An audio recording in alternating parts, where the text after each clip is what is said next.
Hello everyone, welcome to round table study. देखो बच्चे, इस वीडियो में बेसिकली हम लोग बात करेंगे अपने पूरे क्लास 10th मैथमेटिक्स की जितने भी कंप्लीट फार्मूले हैं आपके पूरे के पूरे चैप्टर में, तो हम उन पूरे के पूरे सारे फार्मूले की बात करें। और ट्रस्ट करो, अगर आप ये वीडियो देख रहे हो तो आपको बेसिकली हम अगर स्टैटिस्टिक्स वाले चैप्टर की बात करें तो आपको स्टैटिस्टिक्स के हर एक कॉन्सेप्ट इसी आपको पीडीएफ में सब कुछ मिल जाएंगे, है ना। और किस तरीके से क्वेश्चन को सॉल्व करना है, नहीं करना है, वो सब सारी चीज़ें आपको इस वीडियो के अंदर, इस पीडीएफ के अंदर मिल जानी है। तो आपको करना क्या है, डिस्क्रिप्शन बॉक्स से जाकर के इस पहले पीडीएफ को डाउनलोड कर लेना है और बेटर अंडरस्टैंडिंग के लिए वीडियो को पूरा देखना है। क्लियर? ट्रस्ट करो, मेरे ख्याल से ये 1 घंटे का लगभग होगा। हम पूरे क्लास मैथ मतलब क्लास 10th मैथ का चैप्टर पूरा खत्म करेंगे लगभग 1 घंटे के आसपास। और उस 1 घंटे में आप कहोगे कि यस सर, मेरे क्लास 10th के जो मैथ के जो फॉर्मूले हैं सारे के सारे चैप्टर की, वो सारे मुझे क्लियर हैं। स्टार्ट किया जाए? चलो देखो ये हमारा फर्स्ट चैप्टर है, रियल नंबर्स। ओके, तो इसमें बहुत ज़्यादा कुछ फॉर्मूले नहीं है, कुछ फॉर्मूले हैं, जल्दी से हम लोग देख करके वापस चलते हैं अपने सेकेंड चैप्टर की तरफ। रियल नंबर्स में हमें बेसिकली देखो क्या पढ़ना है ना। सबसे पहले तो हमारा देखो, मैंने यहाँ पे साफ साफ देखो मेंशन कर दिया है, यहाँ पर आपके पास नेचुरल नंबर है जिसमें 1 2 3 आता है, फिर नेचुरल नंबर के बाद होल नंबर्स, है ना। और ये जो 1 2 3 है ना, ये आपका काउंट होगा एज अ होल नंबर भी काउंट होगा, इसलिए मैंने देखो सर्कल बनाया ताकि समझने में आसानी हो। तो होल नंबर 0, इंटीजर्स 0 + 10, इस तरीके से जो भी आपने नंबर देखा है वो सब क्या है, इंटीजर है। माइनस में भी हो सकता है, पॉजिटिव भी हो सकता है। यानी कि अगर आप कहो कि सर क्या एक नेचुरल नंबर इंटीजर हो सकता है, बिल्कुल हो सकता है। क्या आप कहो कि सर एक होल नंबर, क्या सर हमारा ये एक इंटीजर हो सकता है, बिल्कुल हो सकता है, ठीक है ना। तो मतलब कि जो भी बड़ा सर्कल है वो सारे के मतलब उसके अंडर में सारी चीज़ें आ जाएंगी। जैसे अगर हम बात करें अपने रेशनल नंबर की, तो 2/3 - 3/4 ये सब आपके रेशनल नंबर है। और साथ ही साथ यानी कि हम ये कह रहे हैं कि हमारा जो 1 है वो भी एक रेशनल नंबर है ना। असम की नहीं आ रही है। 0 हमारा क्या हो गया, वो भी एक रेशनल नंबर हो जाएगा। मतलब बड़ा सर्कल, बड़े सर्कल के अंडर में सारी की सारी चीज़ें आ जाएंगी। क्लियर? उसके बाद एक हमारा होता है इरेशनल नंबर, जो कि हमें प्रूफ भी करना है। याद रखना इस चैप्टर में हमें क्या प्रूफ करना है कि प्रूफ करो √3 हमारा √2 √5 ये एक इरेशनल नंबर है। तो इसको प्रूफ करने का तरीका क्या होता था, हम लोग वो यूज़ करते थे, लेट करते थे कि हमारा भाई जो SCF है, मतलब सॉरी जो हमारा को प्राइम नंबर है, P एंड Q हमारी को प्राइम नंबर, तो को प्राइम नंबर के बारे में हमें समझना होता है। तो देखो प्राइम नंबर हमारे क्या होते हैं, ऐसे नंबर जो केवल 1 एंड इट सेल्फ के अलावा किसी और से ना कटे, that is called prime number. Example के तौर पर मैंने आपके सामने ये सारी चीज़ें लिखी हैं। को प्राइम नंबर हमारे क्या होते हैं, ऐसे 2 नंबर, ध्यान से सुनना मेरी बात, ऐसे 2 नंबर जिनका SCF 1 आता हो उसे हम लोग बोलते हैं को प्राइम। ओके, कंपोजिट नंबर हमारे क्या होते हैं, जो 1 एंड इट सेल्फ के अलावा, ये तो आपके NCERT के एक्सरसाइज में भी ऐसा क्वेश्चन पूछा गया है। कंपोजिट नंबर को कंपोजिट नंबर के बेस्ड पर एक ऐसा क्वेश्चन है। तो ऐसे नंबर जो 1 एंड इट सेल्फ के अलावा किसी और नंबर से भी डिविजिबल हो जाए, that is called composite number, ठीक है। उसके बाद फिर हमारा होता है, इसमें एक इंपॉर्टेंट फॉर्मूला आता है और मस्ट है कि इसके बेसिस पर आपको न्यूमेरिकल आपके एग्जाम में देखने को मिल जाएंगे कि LCM × SCF = जो होता है फर्स्ट नंबर का और सेकेंड नंबर का मल्टीप्लाई अगर कर दो तो उसके LCM और SCF के बराबर होता है। ओके, अब जब आप √2 को प्रूव करोगे कि √2 एक इरेशनल नंबर है, √3 एक इरेशनल नंबर है, तो उसके लिए आपको एक कॉन्सेप्ट समझना पड़ता है, एक थ्योरम आपको समझनी पड़ती है। क्या कहता है कि if p² is divided by q then p is also divided by q। Just like कि मान लो आपने कहा कि सर अगर हमारा p² को अगर 2 अगर डिवाइड करता है तो दैट मीन्स p को भी 2 हमारा क्या करेगा, डिवाइड करेगा। एग्जाम्पल के तौर पर मैंने आपसे कहा चलो 4² को अगर 2 डिवाइड करता है तो इट मीन्स 4 को जो 2 है वो भी क्या करेगा, स्टिल डिवाइड करेगा। ये आपका थ्योरम जो कि हम लोग √2 √3 √5 को प्रूव करने के लिए यूज़ करते हैं। क्लियर है बात? बहुत आसानी से अगर मेरे साथ पढ़ोगे तो बहुत जल्दी चीज़ों को हम लोग क्लियर कर लेंगे। खुद से पढ़ोगे तो थोड़ा सा समय लगेगा, पता चला कि उठ करके फिर कहीं भागे, इसलिए जल्दी से ख़त्म कर लेते हैं इस पूरे के पूरे फॉर्मूले को। ओके, अगले चैप्टर की तरफ पढ़ते हैं। पहले वाले चैप्टर में इतना ही फॉर्मूला है, बहुत ज़्यादा फॉर्मूले पढ़ने की जरूरत नहीं है। ये बेसिकली बातें याद रख लेना, को प्राइम नंबर के बारे में समझ लेना, प्राइम नंबर के बारे में समझ लेना, कंपोजिट नंबर के बारे में समझ लेना, इससे ज़्यादा आपको कुछ भी नहीं समझना है। Okay, moving on next chapter, polynomials. ठीक है, सभी को पता है पॉलिनोमियल्स क्या होते हैं। जैसे 5x² + 7 मैंने कह दिया भाई कि एक पॉलिनोमियल है। ओके, अब देखो इसमें डिग्री ऑफ पॉलिनोमियल, तो बेसिकली हमें क्वाड्रेटिक पॉलिनोमियल के बारे में पढ़ना है। यानी कि अगर डिग्री जिसकी क्या हो, मान लो मैंने कहा कि मेरे पास एक पॉलिनोमियल है 2। देखो इसको हम लोग कांस्टेंट पॉलिनोमियल के नाम से भी जानते हैं। तो मैंने कहा कि भाई एक ऐसी पॉलिनोमियल जिसमें केवल नंबर है, तो उसकी डिग्री क्या होगी, कुछ नहीं। याद रखना डिग्री हमेशा हम लोग वेरिएबल की देखते हैं, कभी भी किसी भी नंबर की डिग्री नहीं देखी जाती है। उसके बाद वैसे मैंने कहा कि चलो आपके पास x + 3 है तो इसकी डिग्री 1 हो जाएगी। ऑब्वियसली सभी बच्चे जानते हैं। ओके सर, ये तो सभी को पता है। इसमें क्या बात याद रखने वाली है, ग्राफ ऑफ क्वाड्रेटिक पॉलिनोमियल जब आप लोग बनाते हो तो पैराबोला बनता है, ये बात याद रखनी है कि क्वाड्रेटिक पॉलिनोमियल का जो ग्राफ है वो कैसे बनता है, पैराबोला। अब अगर ये पैराबोला भी दो तरीके का होता है, एक अपवर्ड साइड में और एक डाउनवर्ड साइड में। तो भाई अपवर्ड साइड में कब बनेगा, जब ए की वैल्यू ग्रेटर देन 0 होगी। जैसे कि आपने कहा, सपोज करो कि 6x² + 3y, तो यहाँ पर देखो जो 6 है ना वो क्या है, 6 इज ग्रेटर देन 0 है, दैट मीन्स इसका जो पैराबोला होगा वो ऊपर की तरफ बनेगा। दूसरा है, अगर ए की वैल्यू स्मॉलर होगी, जैसे मान लो आपने कह दिया -6x² कर दिया प्लस का 3y प्लस का 1 = 0, सॉरी 0 तो नहीं करेंगे, ठीक है। तो अगर यहाँ पे देखो ए की वैल्यू कैसे आ गई, माइनस में आ गई, इसलिए इसका जो पैराबोला बनेगा वो नीचे डाउनवर्ड साइड में बनेगा, ओपनिंग डाउनवर्ड साइड में। ओके, फिर आपको पता है कि सम ऑफ रूट्स हमारे अल्फा प्लस बीटा होते हैं, जिसकी वैल्यू -b/a और अल्फा इंटू बीटा की वैल्यू c/a, सभी बच्चे जानते हैं। अब एक यहाँ से ये बच्चे जो मोस्टली बच्चे ये जो भूल जाते हैं कि अगर आपको अल्फा और बीटा गिवन है, या फिर हो सकता है ऐसा क्वेश्चन हो जिसमें अल्फा प्लस बीटा और अल्फा इंटू बीटा गिवन है। ध्यान से सुनना मेरी बात, ये दो अलग अलग चीज़ें हैं। एक ऐसा क्वेश्चन हो सकता है जिसमें अल्फा प्लस बीटा गिवन हो, एक ऐसा क्वेश्चन हो सकता है जिसमें अल्फा प्लस बीटा अलग गिवन हो और अल्फा इंटू बीटा अलग गिवन हो। तो हम ये वाला फॉर्मूला हमेशा यूज़ करते हैं अपने क्वाड्रेटिक पॉलिनोमियल को फॉर्म्ड करने के लिए, बनाने के लिए, जहाँ पर k की जो वैल्यू होती है, मैं आपको फिर से बता दूं, k की वैल्यू डिपेंड करती है कि अपॉन में क्या है। अगर अपॉन में कुछ नहीं है तो k की वैल्यू आप लोग 1 रखोगे, और अगर अपॉन में समथिंग, मान लो इसके अपॉन में 3 हो गया, तो आप k की वैल्यू आपको यहाँ पर 3 रखनी पड़ेगी। क्लियर बात, यही है, इससे ज़्यादा इस चैप्टर में कोई भी मेरे ख्याल से फॉर्मूले नहीं है। अगर हैं तो बताओ, आप कमेंट करके बताओ। अगला चैप्टर हमारा आता है pair of linear equation in 2 variables. देखो सभी बच्चे जान रहे हैं क्या है, ये आपका ग्राफ है, ठीक। तो इसमें हमारे पास बेसिकली 3 कंडीशन होती हैं। वो 3 कंडीशन कौन कौन सी हैं, अगर हमारी लाइंस, ये सबसे पहले तो आपको स्टैंडर्ड फॉर्म याद रखना है, ठीक है ना, ध्यान से सुनो मेरी बात, स्टैंडर्ड फॉर्म याद रखना है। अगर यूनिक सॉल्यूशन है तो ये जो लाइन, इनके थ्रू जो लाइन बनती है वो लाइन आपस में क्या कर जाती है, इंटरसेक्ट कर जाती है। कौन सी केस में, यूनिक सॉल्यूशन के केस में, जैसे कि ये मैंने यहाँ पर आपको दिखाया। अगर इनफाइनाइट मेनी सॉल्यूशन है तो इस केस में लाइन एक दूसरे को ओवरलैप कर जाती है, जिसको हम लोग बोलते हैं कंसाइड कर गई, और इसका जो कंडीशन होता है वो होता है ये a1/a2 = b1/b2 = c1/c2, और पहले वाले का ये वाला कंडीशन होता है, ठीक है। अगर इस इक्वेशन का कोई भी सॉल्यूशन नहीं है, सॉल्यूशन नहीं होने का मतलब क्या होता है, x की वैल्यू नहीं निकाल सकते आप, y की वैल्यू आप नहीं निकाल सकते, तो कहते हैं कि लाइन हमारी आपस में पैरेलल है और वो कहीं भी एक दूसरे को इंटरसेक्ट नहीं करेगी, नॉट इंटरसेक्टिंग। दैट मीन्स इस केस की जो कंडीशन है वो ये है, a1/a2 = b1/b2 ≠ c1/c2। क्लियर है बात। इसमें और क्या आता है, बस मेरे ख्याल से इतना ही है। फिर आपका वो लाइन वगैरह बनाने वाला तो वो तो सब फिर प्रैक्टिस करने की चीज़ है। हाँ, इसके बेसिस पर न्यूमेरिकल आपको बहुत सारे मिलते हैं, ठीक है, मतलब अच्छे खासे न्यूमेरिकल आपको जो हैं, अगर हम बात करें आपके एनसीईआरटी के अलावा थोड़े बहुत, तो वो मिलते हैं जिसमें हमें कुछ कंसीडर करना पड़ता है कि मान लेते हैं कि 1/x = a, याद रखना है, ये बात भी याद रखनी है। ओके, अगला हमारा है chapter 4, that is quadratic equations. Just like ये हमारे पॉलिनोमियल की तरह है, बस इसमें फ़र्क क्या होता है कि इसमें हम लोग = में 0 लगा देते हैं। नाम ही है क्वाड्रेटिक, दैट मीन्स जिसकी डिग्री कितनी होनी है, 0 होनी है।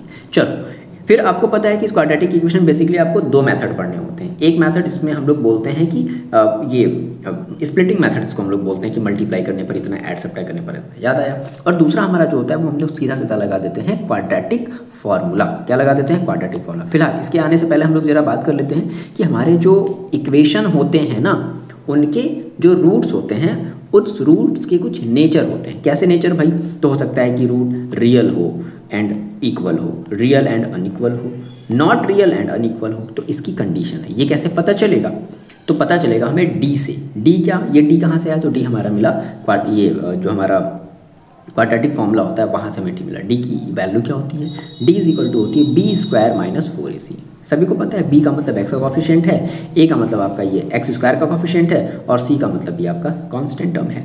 तो अगर d की वैल्यू = 0 आ जाती है तो कहते हैं कि रूट्स रियल एंड इक्वल होंगे। मेरे साथ चलते चलो। अगर d > 0 है तो कहेंगे रूट्स रियल है और साथ ही साथ अनइक्वल है। ये बात बहुत इंपॉर्टेंट है, ठीक है। उसके बाद अगर d छोटा हो गया 0 से, दैट मीन्स इसका क्या मतलब हुआ सर, इसका मतलब है सर कि जो d की वैल्यू ना वो माइनस में आ गई, -1 आ गई, -2 आ गई, -3 आ गई, -4 आ गई, that means d is less than 0। उस केस में हम कहेंगे कि हमारे रूट्स रियल हैं ही नहीं, वो इमेजिनरी हैं। और अभी तक आप लोग जो LKG से लेकर के जो, या फिर प्री नर्सरी से लेकर के जो यहाँ तक जो आप लोग आए हो ना, तो अभी तक आपने इमेजिनरी नंबर के बारे में पढ़ा ही नहीं है। कहाँ पढ़ोगे सर? जब आप क्लास 11th में मैथ्स जा करके लोगे ना, तो फिर आपको वहाँ पर पढ़ना पड़ेगा इमेजिनरी नंबर के बारे में, जिसको हम लोग आई से रिप्रेजेंट करते हैं। कोई भी नंबर लिखते हैं और इसके आगे लगा दिया आई, दैट मीन्स ये क्या बताता है? ये इमेजिनरी नंबर को रिप्रेजेंट करता है। ओके, फिलहाल ओके, तो डी दैट मीन्स हमारा क्या हो जाएगा? अगर डी की वैल्यू अगर लेस देन 0 होती है तो हम कहेंगे कि हमारे रूट्स नॉट रियल है। ओके, नाउ क्वाड्रेटिक फॉर्मूला ये बहुत ज़्यादा इंपॉर्टेंट हो जाता है तब जब आपको स्प्लिटिंग नहीं करने आ रहा हो, या फिर आप ऐसे दो नंबर ढूंढ रहे हो कि भाई मल्टीप्लाई करने पर इतना आ जाए, ऐड सब्ट्रैक्ट करने पर इतना आ जाए, नहीं मिल पा रहे हैं। तो इस केस में हम लोग क्या यूज़ करते हैं? हम लोग यूज़ करते हैं क्वाड्रेटिक फार्मूला। क्या होता है क्वाड्रेटिक फार्मूला? मतलब कि मान लो कि अगर आपका इक्वेशन x में है तो आप सीधा सीधा x की वैल्यू निकाल सकते हो। कैसे? -b + -√d/2a।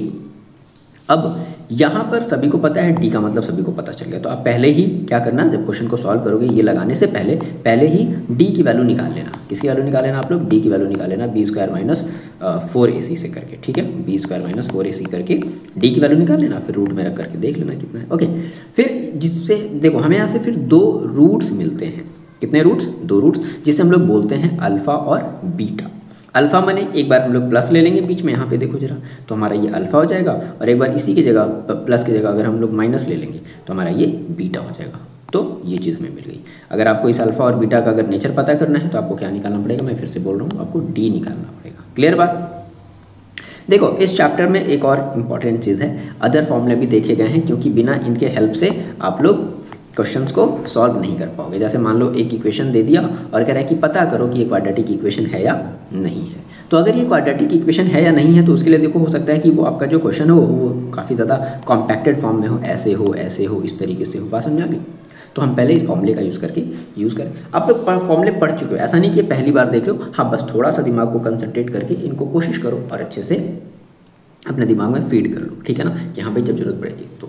उसके बाद एक और आप इसमें देखा गया है कि वो बोट वाले ऐसे क्वेश्चन कुछ देखे गए हैं, तो स्पीड का आपको फॉर्मूला भी याद रखना है, स्पीड = डिस्टेंस अपॉन टाइम, ठीक है। उसके बाद फिर देखो वो अलग हो जाता है, सभी बच्चों को मेरे ख्याल से वो चीज़ पता होगी, शायद मैंने यहाँ पर मेंशन नहीं किया कि अगर हमारी बोट अप स्ट्रीम में चल रही है, कैसे चल रही है भाई, बोट अगर अप स्ट्रीम में चल रही है तो अप स्ट्रीम में चलने का मतलब है कि हम जो बोट की स्पीड है, ध्यान से मेरी बात को सुन लो, बोट की स्पीड और स्ट्रीम की स्पीड को क्या कर देंगे, माइनस कर देंगे, ठीक है ना। बोट की स्पीड और स्ट्रीम की स्पीड को माइनस कर देंगे अप स्ट्रीम के केस में।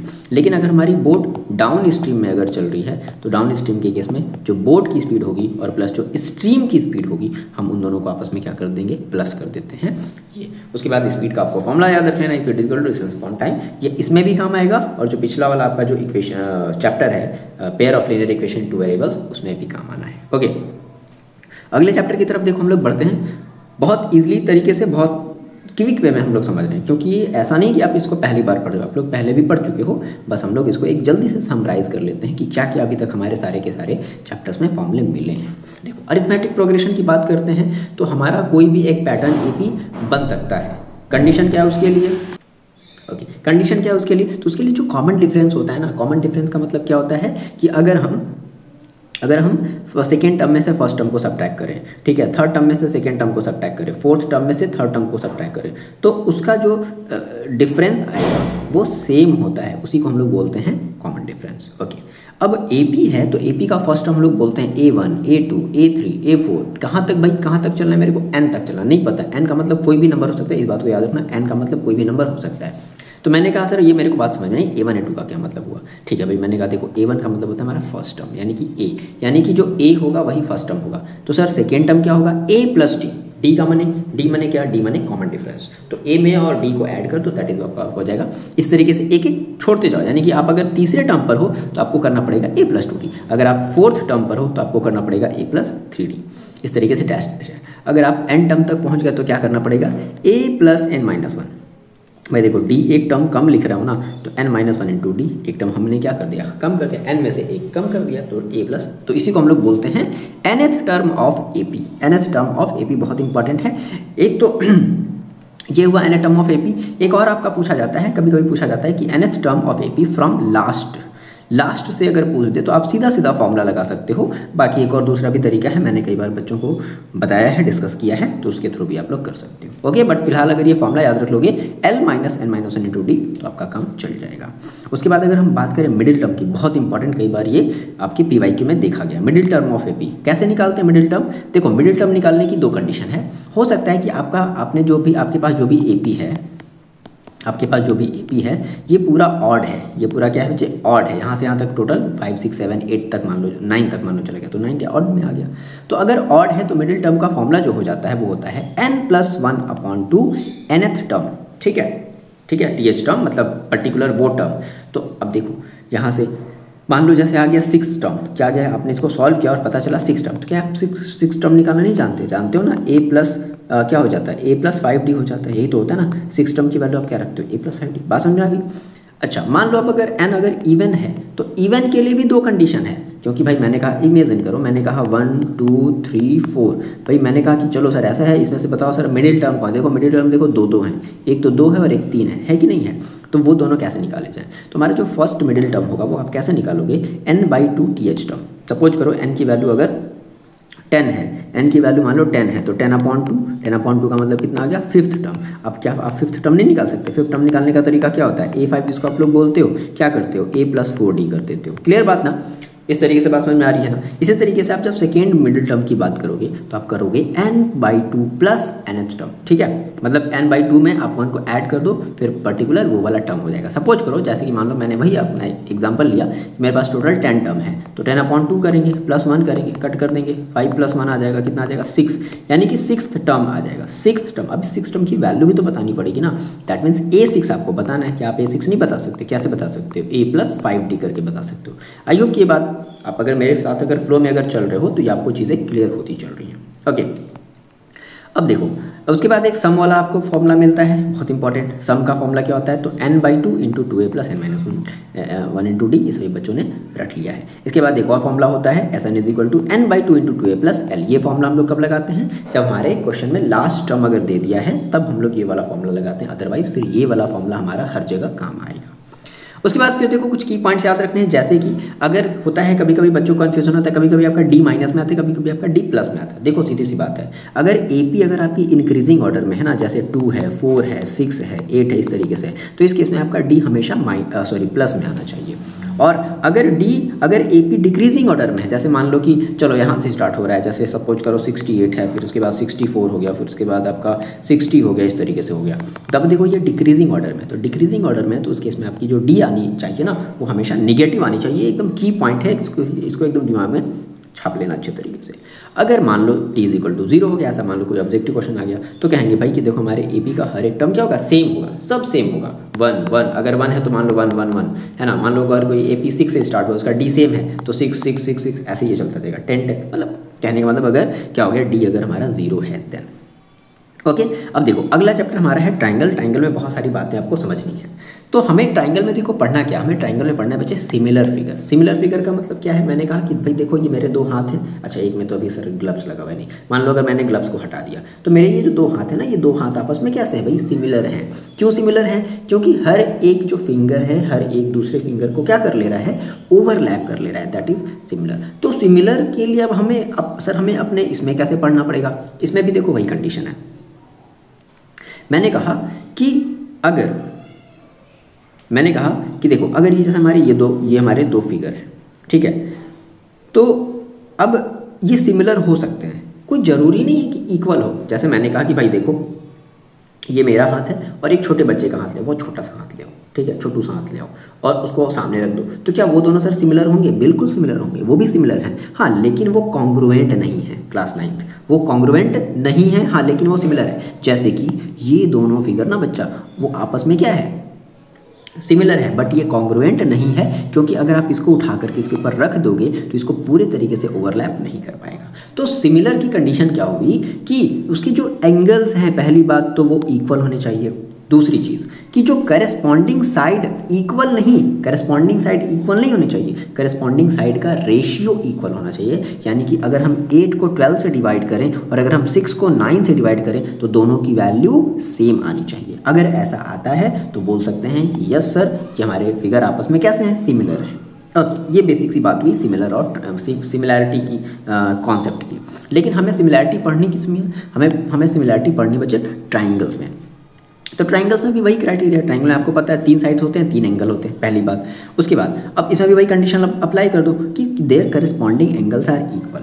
दूसरी चीज़, their corresponding sides are proportional. Proportional का मतलब हो गया कि सेम रेशियो। जैसे कि मान लो मैंने कहा कि भाई मेरे एग्जांपल के तौर पे मेरे पास ये 2 ट्राइंगल थे, मैंने देखा कि भाई देखो ये वाला एंगल इसके बराबर, ये वाला एंगल इसके बराबर और ये वाला जो एंगल है वो इसके बराबर हो गया, तो कहेंगे कि यस ये ट्राइंगल आपस में सिमिलर है। और साथ ही साथ फिर ये भी देखा गया कि इसके साइड का रेशियो, इसके साइड का रेशियो निकाला गया, that is A B upon P Q. फिर B C upon Q R निकाला गया, B C upon Q R निकाला गया। फिर A C upon P R निकाला गया, A C upon P R निकाला गया। तो पता चला इसके साइड का रेशियो भी आपस में क्या था, इक्वल था। तो दैट मीन्स ये आपका कैसा फिगर हो गया, सिमिलर। हम लोग रिप्रेजेंट कैसे करते हैं सिमिलर को, ये वाले सिंबल से, उड़ता हुआ पक्षी, ठीक है, जो भी बना लो, जैसे बना लो, रीड है, इसको हम लोग रीड एज सिमिलर फिगर पढ़ते हैं। अब देखो क्या है ना, इसमें एक मोस्ट इंपॉर्टेंट थ्योरम है आपका बेसिक प्रोपोर्शनैलिटी थ्योरम। ये डिफाइन भी करने के लिए आता है और इसको प्रूव भी करने के लिए आता है। आई होप कि ये बात आप सभी लोग, बट हम यहाँ पर हम लोग फॉर्मूले का डिस्कशन कर रहे हैं, तो वो हम लोग बेसिकली पढ़ करके आगे बढ़ते हैं। ये क्या बोलता है, ये कहता है कि देखो भाई, अगर एक तुम्हारे पास ट्राइंगल है, क्या है बच्चे, एक ट्राइंगल है, और उस ट्राइंगल पर के तुमने किसी भी 2 साइड से एक तुमने लाइन ड्रॉ करी जो किसी भी 2 ट्राइंगल के 2 साइड को क्या कर रहा हो, डी पर और ई पर अगर कट कर रहा हो, तो अगर ऐसा होता है तो ये जो 2 हमारे एक साइड का 2 पार्ट बन गया ना, ए डी बना और डी बी बना, इसी तरीके से ए ई बना और ई सी बना। तो ये जो ए डी और डी बी का रेशियो है, A D upon D B is equal to हो जाता है ए ई अपॉन ई सी के इक्वल हो जाता है। इसी को बोलते हैं BPT बेसिक प्रोपोर्शनैलिटी थ्योरम। तो क्या बोलता है कि इफ़ अगर डी ई पैरेलल टू, याद रख कंडीशन ये है कि डी और बी सी, कंडीशन यही है कि डी और बी सी पैरेलल होनी चाहिए, देन इस केस में हम कहेंगे कि A D upon D B is equal to A E upon E C, that is BPT। कैसे प्रूव करते हैं, तो इसलिए मैंने थोड़ा सा आपको देखो हिंट भी दे दिया। याद है, मैंने कुछ कंस्ट्रक्शन करना पड़ता है, ठीक है, फिर एरिया लेना पड़ता है ट्राइंगल का। ओके, आगे बढ़े। उसके बाद देखो हमारे पास होता है क्राइटेरिया फॉर सिमिलैरिटी। तो बेसिकली हमारे पास 4 क्राइटेरिया हैं, ठीक है। एक हमारा है ट्रिपल ए सिमिलैरिटी, मतलब कि अगर तीनों एंगल किसी ट्राइंगल के बराबर हो गए तो दैट मीन्स वो ट्राइंगल आपस में कैसा होगा, सिमिलर होगा। ओके, दूसरा क्राइटेरिया है एंगल। कोई जरूरी नहीं है भाई, अगर आपने 2 एंगल भी दिखा दिया ना तो आप बोल सकते हो sir by a similarity triangle this and triangle this are similar. Okay, ध्यान रखने वाली बात है। और सबसे इंपॉर्टेंट चीज़, अभी हम उस चीज़ को डिस्कस नहीं कर रहे हैं क्योंकि हमारे ये फॉर्मूले का केवल पार्ट है। आपको सिमिलर ट्राइंगल लिखने आना चाहिए। याद रखना मेरी बात, जरा 1 मिनट के लिए सुन लो। अगर आपने लिखा है ट्राइंगल ABE तो आपको ट्राइंगल CDF ही लिखना पड़ेगा। क्या लिखना पड़ेगा, CDF। लेकिन अगर किसी बच्चे ने लिखा ABE तो लिख दिया और CDF की जगह उसने लिख दिया ट्राइंगल FDC, तो ये गलत माना जाएगा। बहुत इंपॉर्टेंट चीज़। अब सर ये कैसे, जिन बच्चों का क्लियर है, अच्छी बात नहीं है तो हम लोग जब रिवीजन करेंगे तो इसको देखेंगे। अगला हमारा सिमिलैरिटी क्राइटेरिया है ट्रिपल ए सिमिलैरिटी क्राइटेरिया। मतलब साफ साफ कहता है कि अगर तीनों ट्राइंगल, मतलब जो दोनों ट्राइंगल हैं, दोनों ट्राइंगल के साइड का रेशियो इक्वल नहीं, मतलब केवल साइड नहीं, ऐसा मत कर देना कि sir A B is equal to, देखो सर मैंने पी क्यू दिखा के आ गया, नहीं ऐसा नहीं करना है। A B upon P Q का रेशियो और B C upon Q R का रेशियो और A C upon P R का रेशियो अगर आपने इक्वल दिखा दिया है, रेशियो आपने इक्वल दिखा दिया है, तब आप कह सकते हो कि yes triangle A B C और पी क्यू आर आपस में कैसे होंगे, सिमिलर होंगे। और मैं फिर से बोल रहा हूँ कि अगर आप ट्राइंगल ए बी सी लिख रहे हो तो आपको ट्राइंगल पी क्यू आर ही लिखना पड़ेगा। अगर किसी बच्चे ने क्यू पी आर लिख दिया गलती से तो वो फिर गलत माना जाएगा। प्लीज़ याद करो उस चीज़ को जब आपको आपके टीचर ने जब ये चीज़ पढ़ाई होगी। ओके, इसके बाद हमारा अगला है, लास्ट है SAS सिमिलरिटी, मतलब साइड एंगल साइड। तो क्या कहता है, 2 साइड का रेशियो है ना, 2 साइड का रेशियो और उनके बीच का एंगल, और कोई चीज़ नहीं, 2 साइड का रेशियो आपस में बराबर होना चाहिए और जो आपने 2 साइड ली है उनके बीच के एंगल आपस में बराबर होने चाहिए। देन इस केस में हमारा ट्राइंगल क्या हो जाएगा, सिमिलर हो जाएगा। तो देखो मैंने आपको ना थोड़ा सा आपके थोड़े से दिमाग को उलझाने के लिए मैंने थोड़ा सा फिगर उल्टा बना दिया है, क्योंकि आपको भी पता है कि एग्जाम में ऐसे नॉर्मल फिगर जैसे इस तरीके के फिगर नहीं देते, कुछ उल्टा पुल्टा ऐसे घुमा घुमा करके फिगर देता है। तो चलो जरा गेस करो। तो मैंने कहा कि देखो अगर ए बी और ई डी, ए बी और ई डी या आपका इसका रेशियो, उसके बाद बी सी और ई एफ, बी सी और ई एफ इसका रेशियो अगर बराबर है और एंगल भी, भाई देखो ए बी और बी सी के बीच में एंगल बी ही तो आ रहा है, ठीक है। ई डी और ई एफ के बीच में एंगल ई ही तो आ रहा है, तो एंगल बी और एंगल ई आपस में बराबर हो गए। देन कैसे लिखोगे, अगर मान लो मैंने लिखा है ट्राइंगल ए बी सी, क्या लिख दिया मैंने, ए बी सी, ये मैंने लिख दिया, तो आपको क्या लेना पड़ेगा, देखो पहले ए बी आया है ना, तो ए बी के ई डी है ना, तो कुछ बच्चे ई डी भी लिखेंगे, कुछ बच्चे डी ई भी लिखेंगे, दोनों लिख सकते हैं, लास्ट में ज़रा चेक कर लो, ठीक। अब फिर हमारे पास क्या है, हमारे पास फिर बी और ई आपस में इक्वल है, ओके। तो बचा क्या हमारे पास, यहाँ पे बचा हमारे पास एफ बचा, और यहाँ पे भी हमारे पास एफ बचा। अब सवाल है सर इनमें से कौन सा सही होगा, ए बी सी कौन सा सही होगा, तो कुछ बच्चे लिखेंगे सर ई डी एफ सही होगा, कुछ बच्चे लिखेंगे डी एफ सही होगा, तो देखो ये वाला गलत हो जाएगा, ये वाला गलत हो जाएगा। बात समझ आ रही ना, कैसे गलत होता है, मैंने आपको बताया है, कंपैरिजन करते हैं कि देखो ए बी और डी ई क्या सेम है, ए बी और डी की पोजीशन क्या सेम है, ठीक है ना, बिल्कुल ए बी और डी ई डी की पोजीशन सेम है। फिर बी सी और ई एफ की पोजीशन सेम है क्या, जरा देखो तो बी सी और ई एफ की पोजीशन बिल्कुल सेम है सर। फिर देखो एंगल बी और एंगल ई की पोजीशन सेम है क्या, एंगल बी यहाँ पर है, ये वाला एंगल बी, और एंगल ई बीच में है, सही बात है। तो तीन मतलब हर एक सही अपनी जगह फिट है, तो दैट मीन्स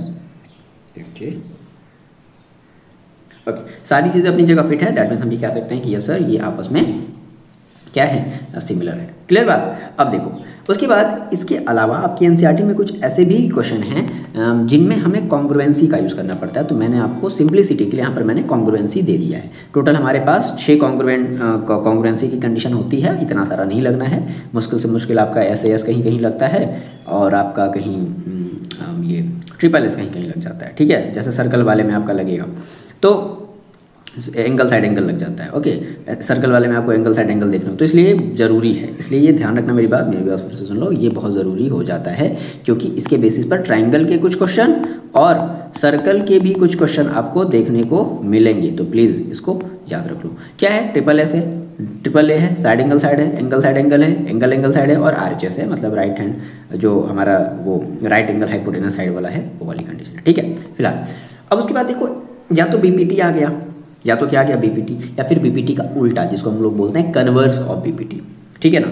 तो कन्वर्स ऑफ बेसिक प्रोपोर्शन, अब इसका उल्टा कर दो, अब क्या कहेगा कि देखो भाई ऐसा है ना, AD और DB का रेशियो और AE और EC का रेशियो आपस में बराबर है, तो प्रूव करो कि DE और BC आपस में क्या है, पैरेलल है। इसे हमें क्या करना है कि D और BC को क्या करना होता था, प्रूव। तो देखो हम ज़्यादा डिटेल में नहीं जाएंगे, मैंने आपको बस बताया है कि हम एक कंस्ट्रक्शन करेंगे, इमेजिन करेंगे कि DE यहाँ पे मैंने एक दूसरी लाइन मान ली, DF मान ली, ठीक है। मान लेते हैं कि D हमारा पैरेलल नहीं है, मान लेते हैं कि DF हमारा क्या है, पैरेलल है। इस तरीके से कुछ याद आया, फिर हम लोग BPT इसमें भी DF के लिए भी हम लोग BPT यूज़ करते थे। क्लियर है। देखो अच्छे से हम लोग इसमें फॉर्मूले का डिस्कशन करें ना, वरना हम फिर वीडियो बहुत बड़ा जाए, कोशिश करते हैं कि जल्दी से खत्म करते हैं। अगला हमारा चैप्टर आता है कोऑर्डिनेट ज्योमेट्री, बहुत इंपॉर्टेंट, बहुत सारे इसमें कॉन्सेप्ट हैं। सबसे पहला कॉन्सेप्ट तो आपको ये याद रखना है कि फर्स्ट सेकेंड थर्ड जो फोर्थ आपके जो क्वाड्रेंट होते हैं, उसके बाद कौन सा सिंबल क्या होता है सभी को पता है, मैं बस एक सिंप्लिसिटी के लिए बता देता हूँ। हमेशा कोऑर्डिनेट का बच्चे पहले मतलब याद रखना, कोऑर्डिनेट का मतलब होता है हमेशा x, y। जिन बच्चों को कोऑर्डिनेट का मतलब पता है, ट्रस्ट करो, मतलब 20% आपका चैप्टर आपको समझ में आ गया, अगर कोऑर्डिनेट आपने सही बोल दिया तो। कोऑर्डिनेट का मतलब x, y। अब अगर कोऑर्डिनेट का मतलब x, y अगर है, तो देखो हम लोग अगर इस क्वाड्रेंट की बात करते हैं, तो ये हमारा कौन से एक्सिस से बना है, पॉजिटिव और पॉजिटिव, यानी कि इसलिए पॉजिटिव होता है। ये वाला जो एक्सिस है ये निगेटिव एक्सिस है, और ये पॉजिटिव वाई एक्सिस, इसलिए इसका कोऑर्डिनेट हो जाता है निगेटिव कॉमा पॉजिटिव।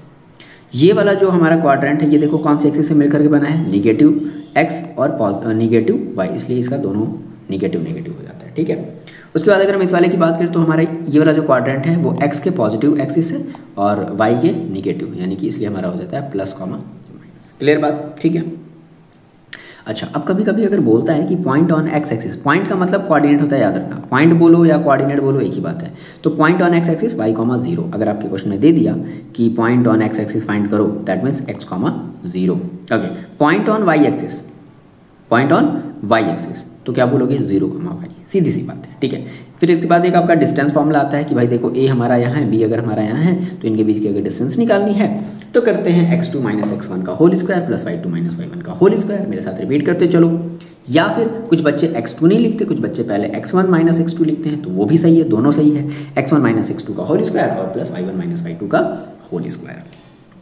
अगर मान लो ये हमें डिस्टेंस, मान लो कि अगर इसमें से एक पॉइंट अगर कोई ओरिजिन हो जाए, जैसे कि सपोज करो ये वाला पॉइंट क्या हो गया, ओरिजिन हो गया, तो ओरिजिन का मतलब क्या होता है 0,0, यानी कि यहाँ पर क्या आ जाएगा 0,0 आ जाएगा। तो सीधा सीधा हमारा जो डिस्टेंस का फॉर्मूला है वो ये मिल जाएगा, यानी कि x² प्लस y², यानी कि ये केवल x2 का स्क्वायर प्लस y2 का स्क्वायर, सीधी सी बात है। ओके, इसके बाद एक हमारा आता है सेक्शन फार्मूला। सेक्शन फार्मूला में हम क्या करते हैं कि हमारे पास कोई दो पॉइंट है, सपोज करते हैं ए और बी। ये सब मत पढ़ो, जाने दो, मैं जो समझा रहा हूँ उसको समझ लो। वो तो उन बच्चों के लिए जो ठीक है, जिनको बहुत अच्छा आता है और वो जो केवल और केवल इस PDF से पढ़ रहे हैं। तो यहाँ जरा समझ लो, अगर आपके पास कोई दो पॉइंट है ए और बी, और इस दो पॉइंट के बीच मैंने एक लाइन खींच दी, ए बी मैंने एक लाइन खींच दी। अब ए बी के बीच में मैंने कहीं भी एक पॉइंट ले लिया, पी मैंने इसका नाम दे दिया। तो ये जो पी पॉइंट है, इस पी पॉइंट का कोऑर्डिनेट कैसे निकाला जाए, यानी कि ये जो x, y आया वो कैसे आया, तो वो हमें देता है सेक्शन फॉर्मूला। कैसे, क्या कहते हैं, देखो बहुत आसान है। अगर सबसे पहले मान लेते हैं कि जो रेशियो है यहाँ से यहाँ तक की जो वैल्यू है वो m1 है, और यहाँ से यहाँ तक की रेशियो क्या है, m2 है। ओके, तो कहोगे देखो बेसिकली आपको इसका कोऑर्डिनेट निकालना है ना। कोऑर्डिनेट का मतलब क्या होता है, मैंने आपको क्या बताया, x, y। पहले x की वैल्यू रखो, तो पहले केवल x वाले को लेना। जैसे कि अगर आप m1 को ले रहे हो तो x2 लेना पड़ेगा, और अगर आपने जब m2 लिया तो x1 को लेना पड़ेगा। कितनी सीधी सी बात है, कई बच्चे इसको याद रख लिए होंगे। अपॉन में m1 प्लस m2 यहाँ पर भी, और अपॉन में m1 प्लस m2 यहाँ पर भी। इसी तरीके से अगर आपको y की कोऑर्डिनेट अगर निकालनी, y का अगर वैल्यू अगर आपको निकालना हो तो आप क्या करोगे, y वाले में आ जाओ। तो अगर आपने m1 लिया है तो m1 के साथ y2, और अगर m2 लिया है तो m2 के साथ y1 upon m1 plus m2। Okay, so m1 x2 plus m2 x1 upon m1 plus m2, और m1 y2 plus m2 y1 upon m1 plus m2। Okay, अब एक चीज़ और, क्वेश्चन एक ऐसा भी पूछता है कि फाइंड द रेशियो। अभी क्या होता था कि अभी एक ऐसा आपने क्वेश्चन लगाया है जिसमें आपको रेशियो दिया था और कोऑर्डिनेट निकालना था, लेकिन अब कहेगा नहीं, अब कोऑर्डिनेट पता है और रेशियो निकालो। तो रेशियो याद रखना बहुत इंपॉर्टेंट चीज़ है, बिना इसके माने नहीं कर पाओगे। Let the ratio be k/1। अगर ये चीज़ नहीं किया तो फिर बहुत दिक्कत आएगी। और अगर k/1 है दैट मीन्स यहाँ से यहाँ तक की वैल्यू k और यहाँ से यहाँ तक की वैल्यू 1 है, दैट मीन्स m1 की वैल्यू k और m2 की वैल्यू आप लोग क्या रखोगे 1। Okay, moving on another topic, mid point formula. तो मिड पॉइंट फार्मूला भी हमें कहाँ से मिलता है, सेक्शन फार्मूले से मिलता है। सीधा सीधा कर लेना है, x1 plus x2 upon 2, y1 plus y2 upon 2। Okay, application of देखो डिस्टेंस फार्मूला बहुत ज़रूरी है। आपके एनसीईआरटी में आप कहोगे या सर ऐसा क्वेश्चन तो है मेरी एनसीईआरटी में। पैरेललोग्राम प्रूव करना हो तो पैरेललोग्राम प्रूव करने के लिए क्या करोगे, अपोजिट साइड्स को इक्वल दिखाओ। अपोजिट साइड्स को क्या दिखाओ, इक्वल दिखाओ, और साथ ही साथ डायगोनल को अनइक्वल भी दिखाना है। ठीक है, ऑब्वियस बात है, ये भी आप दिखा सकते हो। ये बाइसेक्टर वाला छोड़ दो, तो आप डायगोनल को, ये जो डायगोनल है ये आपस में क्या होते हैं, तो इसमें आपको अगर बोलता है कि कोई एक फिगर है उसको पैरेललोग्राम प्रूव करो, तो प्रूव करने के लिए आपको क्या करना पड़ेगा, आपको उसके अपोजिट साइड्स को इक्वल दिखाना पड़ेगा, ये चीज़, और साथ ही साथ उसके डायगोनल को भी आपस में अनइक्वल दिखाना पड़ेगा। डायगोनल्स अनइक्वल होते हैं, ठीक है ना। अब सर ये कैसे निकालेंगे, कैसे, ये ऑब्वियस बात है डिस्टेंस फॉर्मूला। देखो ये वाला कुछ पॉइंट होगा, ये कुछ पॉइंट होगा, ये कुछ पॉइंट होगा, ये कुछ होगा ना, याद आ गया। तो इसके बीच की डिस्टेंस फार्मूला, इसके बीच की डिस्टेंस फार्मूला से लगा लो। ठीक है, कोई भी चीज़ मतलब डिस्टेंस फार्मूला यूज़ करके अगर आपको लगता है कि नहीं दो चीज़ें और दो अलग अलग चीज़ें आपस में अगर इक्वल हैं दैट मीन्स वो आपका क्या पैरेललोग्राम है। और साथ ही साथ अपोजिट साइड्स के साथ साथ डायगोनल्स अनइक्वल भी होने चाहिए। क्यों, क्योंकि रेक्टेंगल में भी तो वही प्रॉपर्टी होती है। कहने का मतलब है कि रेक्टेंगल में तो अपोजिट साइड्स क्या होते हैं, इक्वल होते हैं, लेकिन उसके डायगोनल, रेक्टेंगल के डायगोनल इक्वल होते हैं। क्लियर बात। तो कैसे प्रूव किया जाए, बात समझ में आ गई। रोम्बस के लिए देखो क्या कंडीशन है, ऑल साइड्स आर इक्वल दिखा दो, ऑल साइड्स आर इक्वल होने चाहिए और उसके डायगोनल अनइक्वल होने चाहिए। ये रोम्बस की कंडीशन है। रेक्टेंगल की क्या कंडीशन है कि अपोजिट साइड्स आपस में इक्वल होनी चाहिए, और जो ये जो हैं इसके जो डायगोनल्स हैं वो आपस में इक्वल होने चाहिए। ठीक है। स्क्वायर की क्या कंडीशन है, स्क्वायर में सीधा सीधा काम है, ऑल साइड्स आर इक्वल। तो सर ये तो सर डायगोनल की भी कंडीशन है, तो इसीलिए ये तो सर हमारे रोम्बस की भी कंडीशन है, तो इसीलिए तो हम लोग निकालें ना डायगोनल्स। तो इसके आपको डायगोनल्स भी आपस में इक्वल दिखाने पड़ेंगे, यानी कि साइड भी इक्वल होने चाहिए और डायगोनल्स भी आपस में, ये कंडीशन है। ठीक है। उसके बाद एक और आपका कॉन्सेप्ट पूछा गया है, कई बार एग्जाम में पूछा जाता है, कोलिनियरिटी ऑफ 3 पॉइंट्स। देखो कोई भी पॉइंट्स कोलिनियर का मतलब क्या होता है, अगर वो तीनों एक ही लाइन में हो, जैसे अगर हम ए बी और सी को मिला करके एक लाइन खींच सकते हैं, बिल्कुल खींच सकते हैं सर, तो कहेंगे कि यस सर हमारे ए बी सी क्या हैं आपस में कोलिनियर हैं। लेकिन मैंने कहा सर मेरे पास 3 अलग पॉइंट थे, पी था, क्यू था और आर था, क्या हम इनको मिला करके एक लाइन खींच सकते हैं? नहीं, ये देखो मुड़ गया है, ऐसे नहीं खींच सकते। तो कहेंगे भाई कि P Q R non collinear हैं। ठीक है ना। तो हमें पढ़ना है कोलिनियरिटी। तो देखो अगर हम यहाँ पर एक पॉइंट है